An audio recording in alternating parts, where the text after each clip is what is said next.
the F ups, but Nah. we can try again.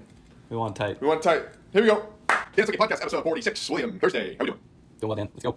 Let's go. So, welcome to this concept today. So, episode 21, we visited the concept of the efficacy of moving. Right? I said moving. It helps you to kind of broaden your horizons a little bit. It helps you to see a new perspective. But I like the concept of physical distance actually reifying some of your relationships and getting a lot of the noise in your life gone. Right? So, I guess the concept would be, why is that a thing, and how do we get more people to do it? It's similar to what we talked about in 21. Moving. Well, you can always have a worldwide mandated order to stay home and away from people. No, I'm just kidding. You mean when people physically live far away from others? Like even going out to a store, it's like that's a long drive. Like what do you mean exactly? I think I like the idea of being where. So it's like, say you're living in a place for a long time. You have folks that you have connections with. When you actually end up leaving said place, go on your hero's journey, if you will, to conquer a new land. Now that we have this technology where we can stay in contact with folks, it actually helps to, in many ways, build those relationships that you think you might end up losing, and it can negate some of the more negative relationships in your life where folks might not be adding value as much as they should be. So I think there's a lot to be said about that. So it's another reason why folks should be kind of moving around a little bit more. Oh yeah. So okay, I think I understand this. So basically, the technology has made the downside of moving so much better. Yeah. It's basically not even a downside anymore. Like all the downsides of moving now. It's like you're far away from, not going to communicate with the people you love. It's like that's actually not a thing anymore. That's what you're saying, right? Yeah, I think not only is it not as much of a thing anymore, but it also kind of helps to bring folks together because you're making specific time for people and making them feel a little bit more important than if you're kind of just bumping into them on a day-to-day basis. You're just kind of living near each other by happenstance or I would say that's a luxury though. I enjoy the casual, coincidental running into somebody you know. It's very nice. I'm not hating on that, but I guess I can't count that point. It's good. It's serendipity. It's fun. All right. Logical fallacy, Dan. So humans, we have a lot of like personal issues, local issues, even like national to some extent. Right.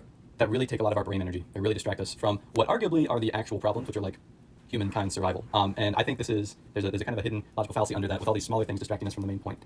So give it a shot here. What fallacy do we have here? I love talking existential risk. It's an interesting topic for sure. I think it's getting a little more press these days. The fallacy would be the right in front of your face fallacy, the short-term mindset fallacy. Can't exactly think of the name, but it's basically like just because you need to get your tire changed and get your kids to the practice doesn't mean that's necessarily the best way to use your time. Something like that. Yeah, it's a little tricky because normally it's like there's someone who's directly trying to confuse you, and we're kind of doing it to ourselves. It's called shotgun argumentation. So instead of making a clear single argument, you basically do this shotgun, just shoot all these different arguments at once, and you get totally distracted by that, and you just completely miss the mark too. So I feel like that kind of happens with these smaller problems. It's we kind of self-sabotage ourselves, and not that I'm not sure there's much to be done about things that are so front of mind. Like those problems in our face, they're always going to take a bit of precedence. Yeah, shotgun logic. Yeah, I think it sounds similar to me to what I would call the concept of the psychological overwhelm. That's like some folks might do that. I see it sometimes in politics, not to get too topical, or like in I guess give it as a tip of the day. If you ever need to get your boss off your back, just like overwhelm them with so much stuff that like you need to give them so many numbers. That's interesting. Shotgun reasoning. That wasn't exactly where I thought you were going to go, but that is where you went. So we should revisit that one.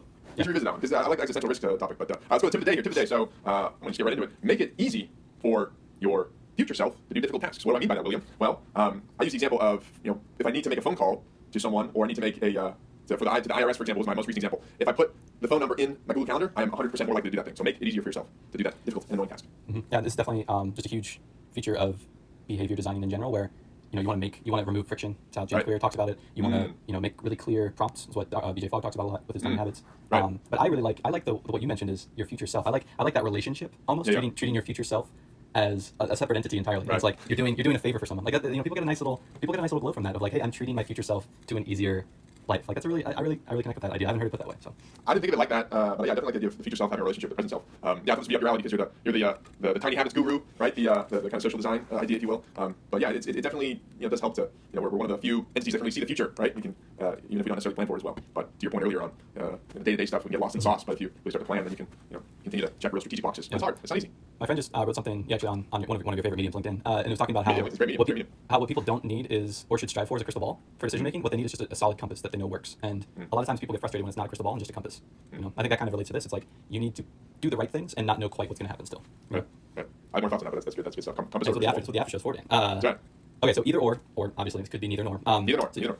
Kind of take on magic wand here. So you get a choice to remove certain tribal tendencies from our nature. These emergent properties of nationalism or religion. You get to remove, or I guess you can just keep them. Dan, that's the choice is yours. You get to remove one or the other or neither. It's a little hot one. I don't hate it.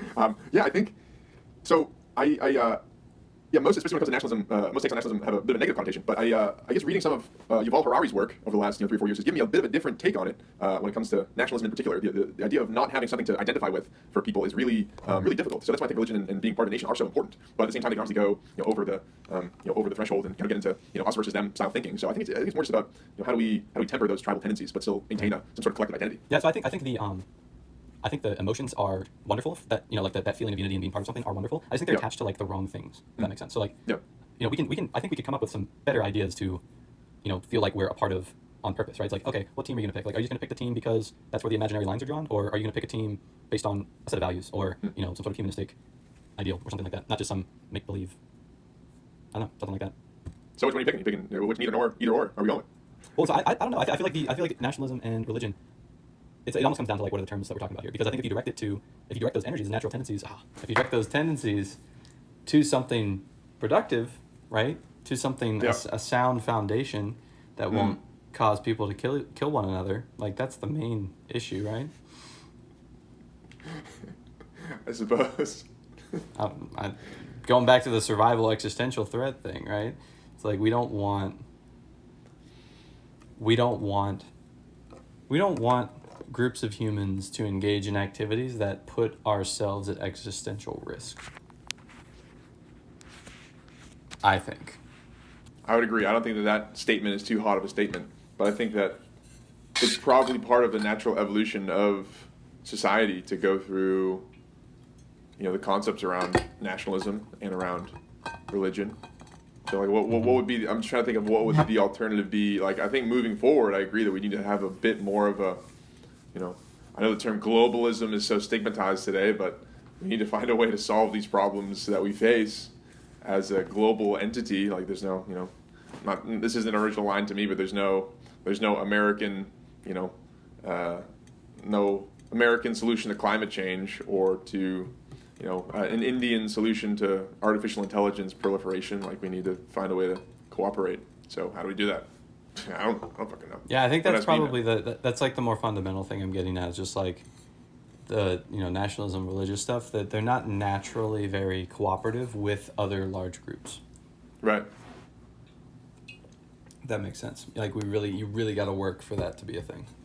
Right. Yeah. Diplomacy ain't easy, bro. It ain't easy, but